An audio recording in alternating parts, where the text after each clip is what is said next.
Be bold. Be heard. Welcome to Unmute Your Mic with your host, Jessica Bell.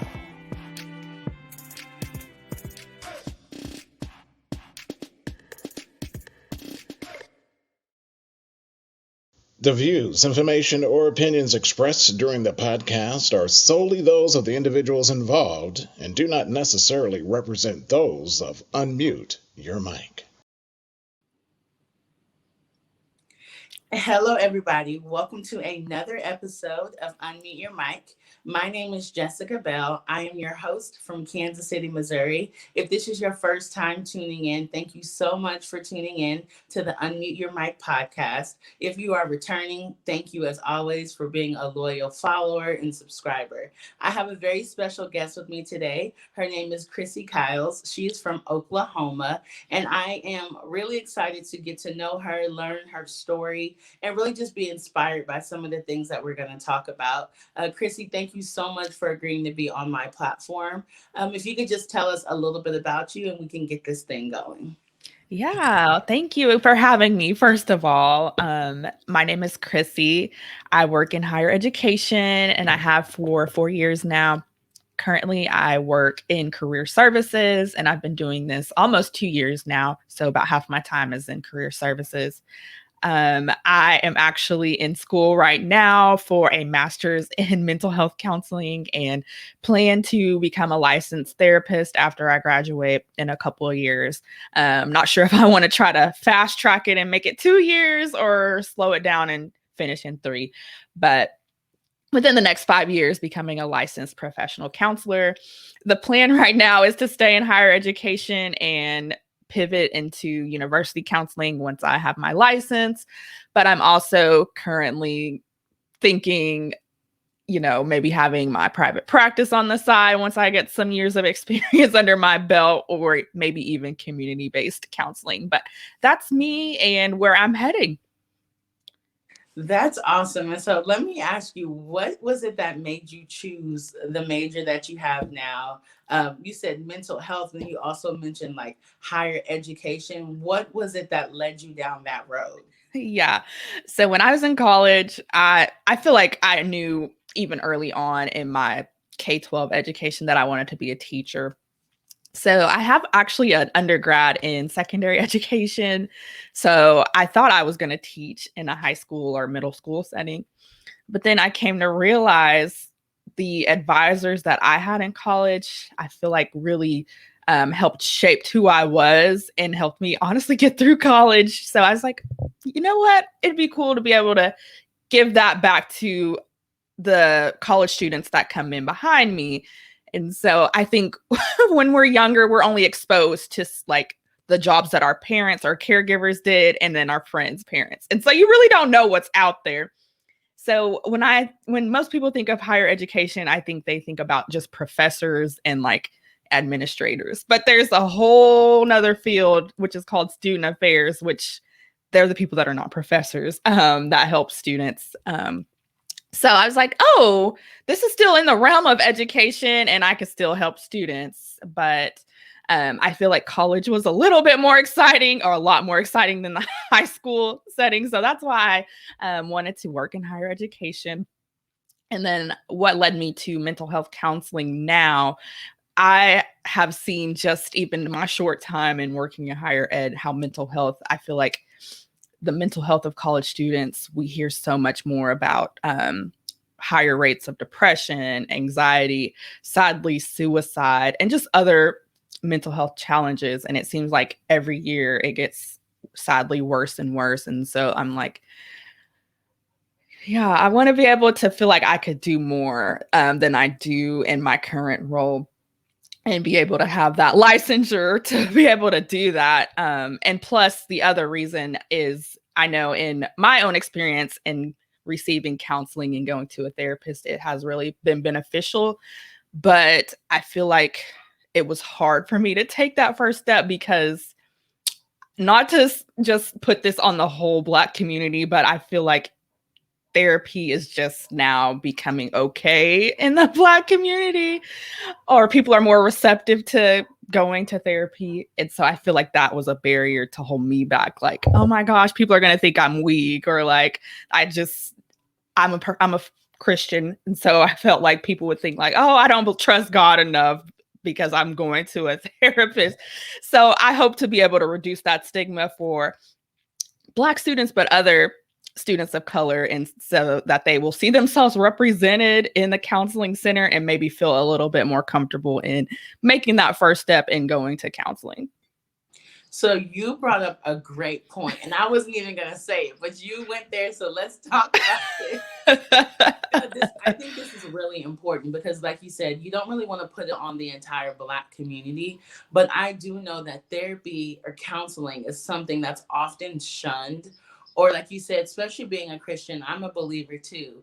And sometimes we hear, just pray about it. Like, have enough faith and pray, and whatever it is that you're struggling with will go away. And though we know God can do all things, right? It's also important that we address it and we take those leaps of faith, but to have action behind our faith, right? So that we can go to a doctor or a counselor and say, these are some of the things I'm struggling with. And so why do you think it is so kind of looked down on, especially in like the younger generations or the Black community, the Christian community? Why is therapy almost like a dirty word to some people?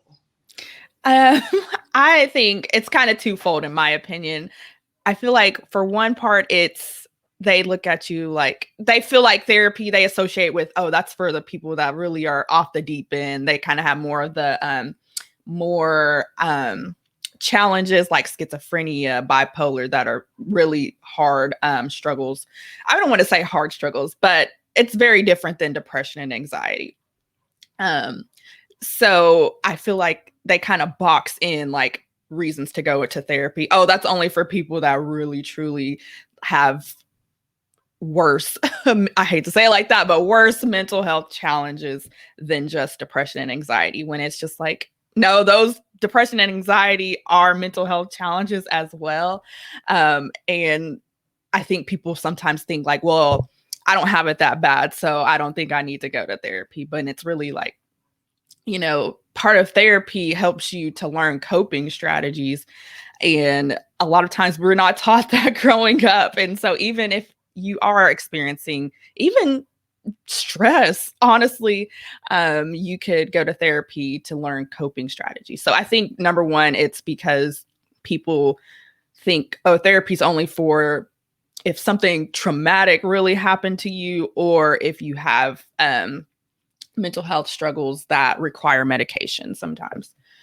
The other, I think, though, which I feel like it's a cycle, it's a bad cycle. I've actually just finished up reading this book called it's about the Black Superwoman Syndrome and how that's rooted in slavery. And basically what the Black Superwoman Syndrome is just this belief that since slavery, Black women like took care of not only their slaves' children, but their own families.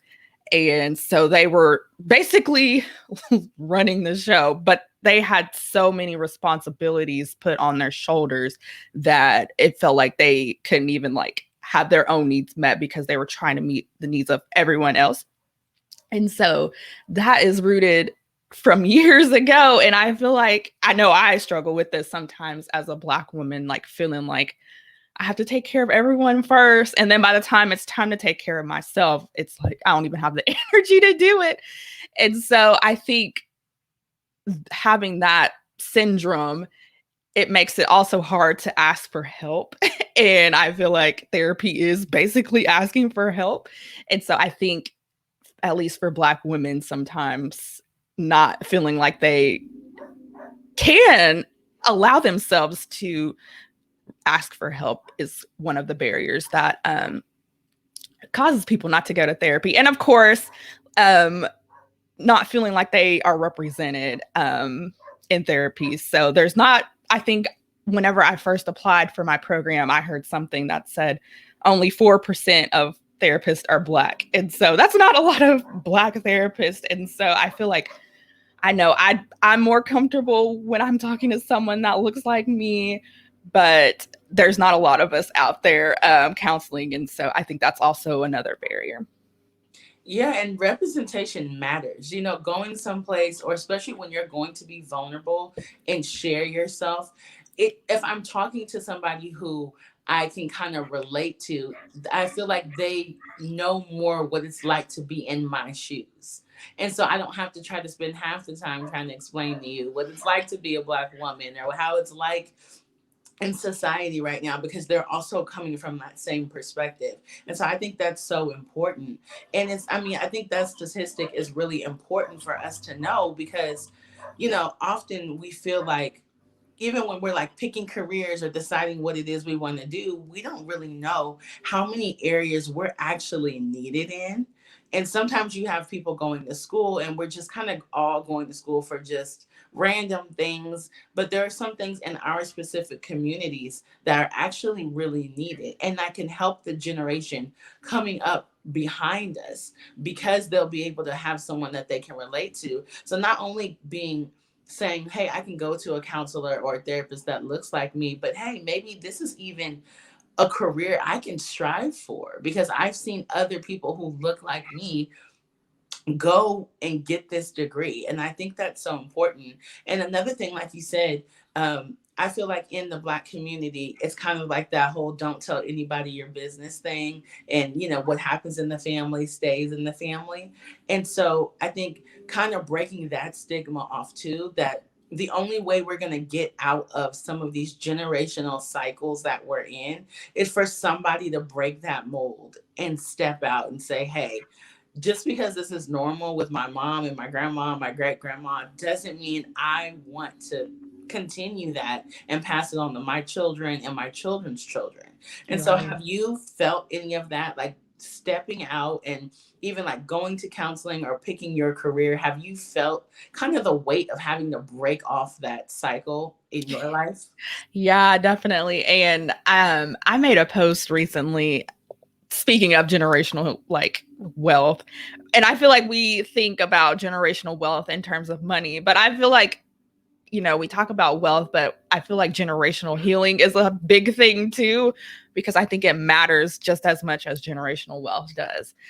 Because if you don't heal the generational cycle, then you're going to pass that on to your children. So I do sometimes feel, I know when I first talked to my mom when I was applying for the program, she kind of was like, she was not feeling it in terms of like salary, but also just she never went to counseling herself. And so she really didn't know what to expect, I think. And I talked to her now about it because I told her I got accepted and everything. And I was like, you kind of weren't on board with me at first, but I think she's finally excited for me, because every now and then she'll tell me like, oh, I met someone that's a social worker today. Because like there's social workers, there's licensed professional counselors, and then there's marriage and family therapists. They all do the same thing, just different credentials. And so like I think now she's getting on board, but at first she was just like, ooh, why do you want to be a counselor? Like you just want to, I think she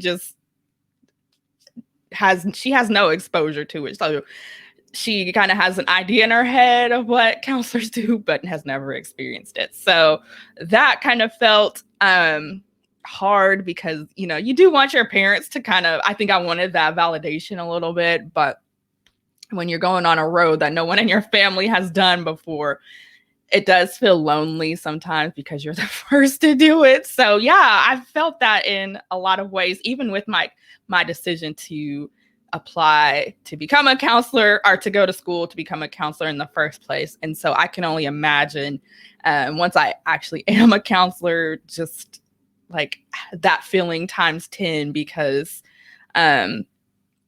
not only for myself being an actual counselor and the first in my family that I'm aware of being a mental health professional, but then like I kind of feel the weight of whenever I do have students of color as clients or in sessions, I feel like this weight, like to, I guess, do the best that I can to help them like with their mental health challenges, because I'm like, I know what that's like just as a person, but also I feel kind of like this, I guess, obligation to like do the best that I can to help them out. So I feel like it's on both sides for like my parents having expectations, and then also like me putting it on myself to like work my hardest for my students of color. So it's kind of twofold.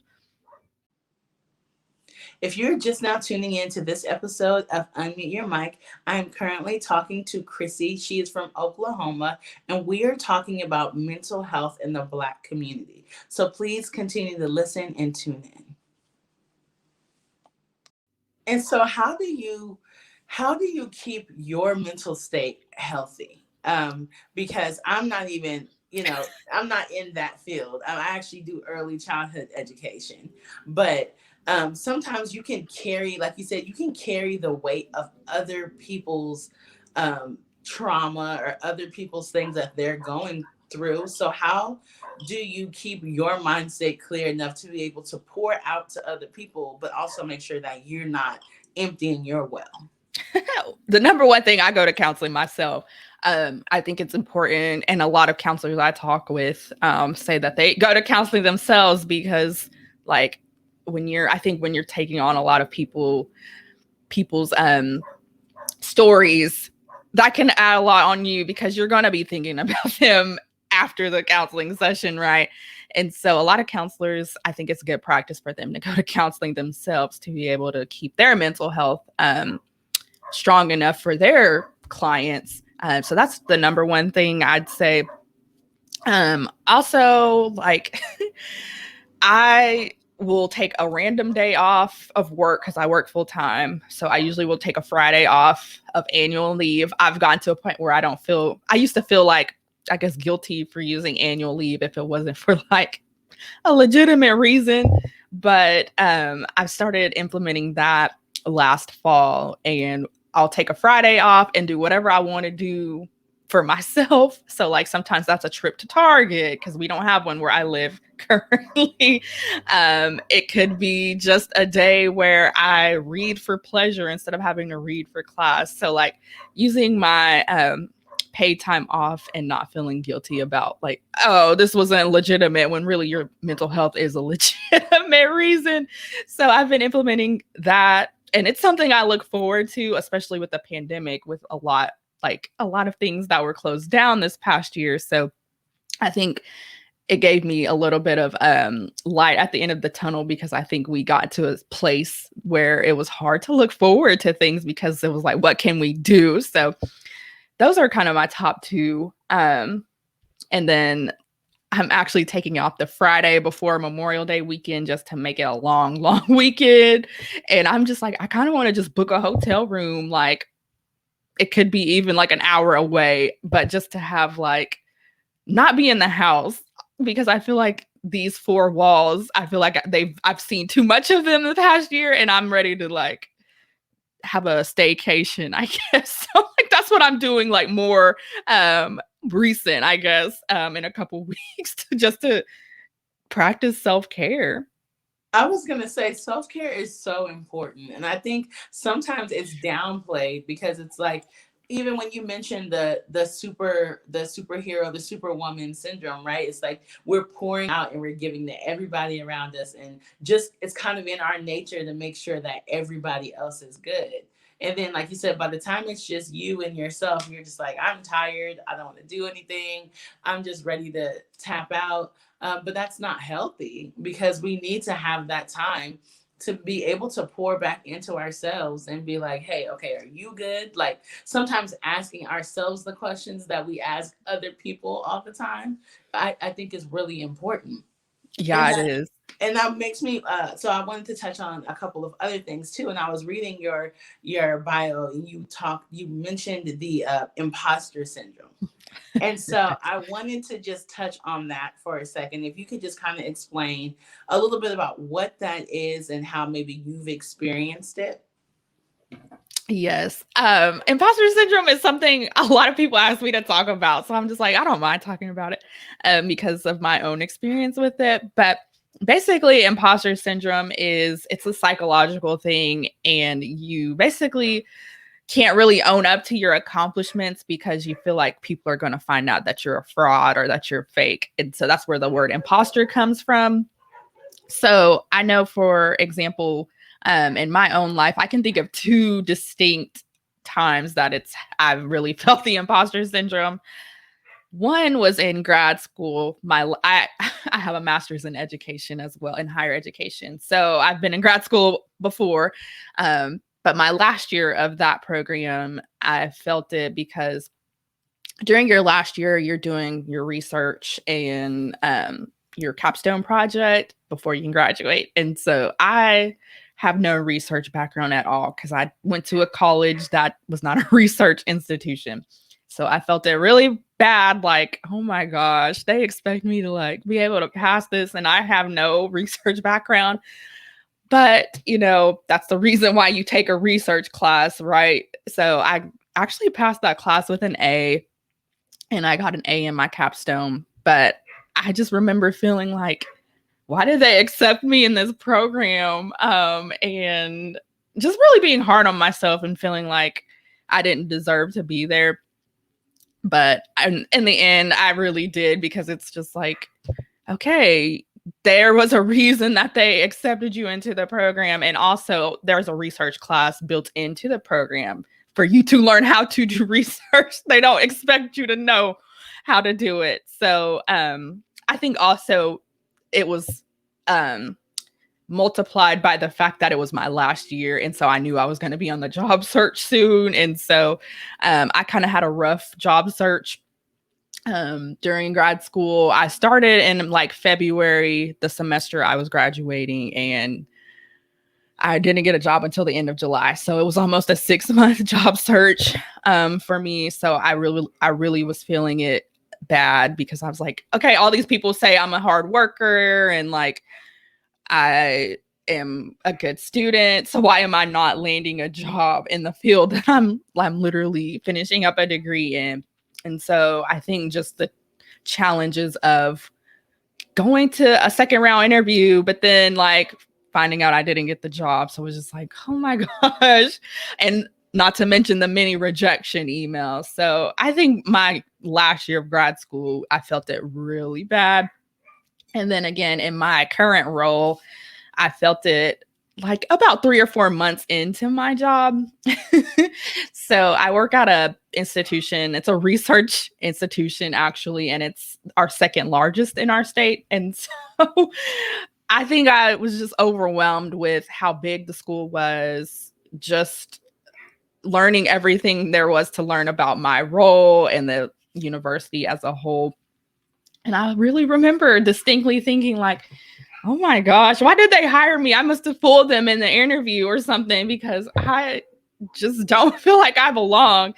And I had to slow myself down and say, like, no one knows what they're doing their first year in any job. So you'll learn along the way. And there is a reason that you were hired, because clearly you stood out among the other candidates. And so I just have to sometimes slow down and remind myself, like, you're not going to know everything there is to know, and you're not going to get it right the first time. But those are kind of my two like big times where I really remember feeling the imposter syndrome. Yeah, and even like you said, being a believer, sometimes we often can feel like we are called into places that we're not yet quote unquote qualified for. And we don't always know what it was about us that made somebody say, like, oh, I want her. Like, because sometimes there are rooms that we're supposed to be in. And like you said, we're going to learn and grow. And be where we're called to be, but it doesn't always feel like that in the beginning. And in this world specifically, it's so easy to feel like we can disqualify ourselves and be like, oh, I'm not supposed to be here, or this person has all of these things over me, so why me, kind of thing. And I was talking to somebody who mentioned that, but it was like similar, but they were talking about like the survivor feeling of like when you lose people around you, but if you're having a lot of grief and a lot of death around you, and you are the one that's alive, and it's kind of like the why me, like why am I the one that still gets to be here? But I think that's a really important topic for especially our youth to know, so that they're not running around sabotaging and disqualifying themselves, and that there are rooms that are really important for them to be in. And sometimes it is the favor that gets us in. Sometimes people see greater things in us than we even see in ourselves. It's a lot harder to critique ourselves and pick ourselves apart. So I think that's super important. And I just wanted to ask you if you could take a minute or two to kind of speak to the person who is listening. Maybe they're in school, maybe they're thinking about counseling or therapy, or they're struggling with imposter syndrome. And if you could just encourage them, let them know that they're not alone, I think that would be really impactful. Yeah, definitely. I think one of my biggest revelations in going to therapy was I was kind of what I talked about earlier. I was one of those people that was like, well, my life isn't that bad. So I didn't think that my life I didn't think like the reason that I went to therapy was good enough, basically. But it wasn't until the pandemic and I was just experiencing, just like a lot of people, like depression, and I wasn't sleeping well. I think just from working full time in person with my coworkers to like just me in my apartment, it was rough. So I was just like, okay, if there's no better time than now to try therapy. And so I've been going. I will admit that the first person I tried wasn't a good fit for me. So you might have to kind of date some therapists, I'd say, and find out who meshes well with you. So I did find a counselor that I felt like was a good match for me. And I've been going to the same person through telehealth over a year now. But I would say the biggest thing was we discovered, like, I know this sounds simple, but just the amount of stress in my life. I work in education. I think all educators have had a lot of stress, no matter if you're early childhood through higher ed. Just with the pandemic, I also teach a class. I am in school, and so like, and I podcast too. So I'm just like, yeah, I do have a lot on my plate. So she was just like, some of the things that you are dealing with stress are just a part. You can't get away from it, because like I have to work full time, right, in order to make a living, because I want to become a counselor. I have to go to school. So it's just like stress that is just like not bad, but it's just a part of what is on like my plate. And so that, plus like I went from working out, I was in a boot camp before COVID, to I pretty much was not active. And so we realized that having that physical activity, like literally, I know people say exercise relieves stress, but like scientifically, it helps release those cortisol, which is the stress hormones. So we're like, oh, that makes a lot of sense why I feel so stressed, because I went from like 100 to 0 over COVID. So, but just realizations like that, and having someone neutral that doesn't know you, to be able to like kind of, I think of it as like a ball of yarn. And so when you talk to a therapist, that therapist helps you unravel that ball of yarn and make sense of like, sometimes you feel crazy because you're like, why do I feel this way? I shouldn't. But that therapist can help you unwrap and like unpack why it is that you're feeling that way. And so I think if you are on the fence about going to therapy, just don't think that your reason is invalid, because they work with all kinds of issues, from even like relationships, whether it's relationships with a partner, a spouse, your children, whatever. Like, relationships obviously play a huge role in our lives. So even if you feel like, I know the pandemic has caused a lot of tension with relationships, and if you're trying to get back on track with that relationship, like, I feel like counseling is worth going to for that reason, because maybe the therapist can catch patterns that you can't see because you're in the thick of the tension there. So any reason, I think, is a good reason to go to counseling. Well, thank you so much for sharing. I definitely know we could have talked a lot longer, but you gave us some very important information. And I think mental health is a huge deal, not just in the Black community, in every community, but specifically in our community. And like you said, the vulnerability and being able to kind of break some of those things that we have been carrying for a very long time off of us. And so, where can people find you? How can they stay connected with you? Yes, my main website is Bliss with Chris. It's Chris, CHRISS. That's my main website. I'm also on Twitter, Facebook, and Instagram, and it's all at Bliss with Chris. I'm mostly on Instagram, so that's where you'll find me the most. But I do participate on the other platforms, but Instagram's kind of my jam. So that's where you can find me. Great. And I'm going to put all of her information down below. So please reach out to her if you have any questions, you want to know more of her story. And like you said, you podcast as well. Yes, I am on Spotify and Apple Podcast. And actually, Amazon has a podcast. I don't know if it's just the app or just a platform, but Amazon has a platform too. So if you listen to Amazon Music, I'm on there too. Great. And thank you so much again. Thank you for being vulnerable, transparent, sharing part of your story. I want to thank everybody for listening to another episode of Unmute Your Mic. As always, you can find us at unmuteyourmic.org.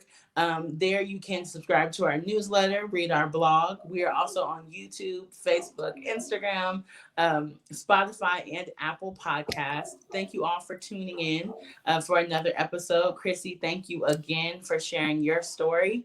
And don't forget to be bold, be heard, and unmute your mic.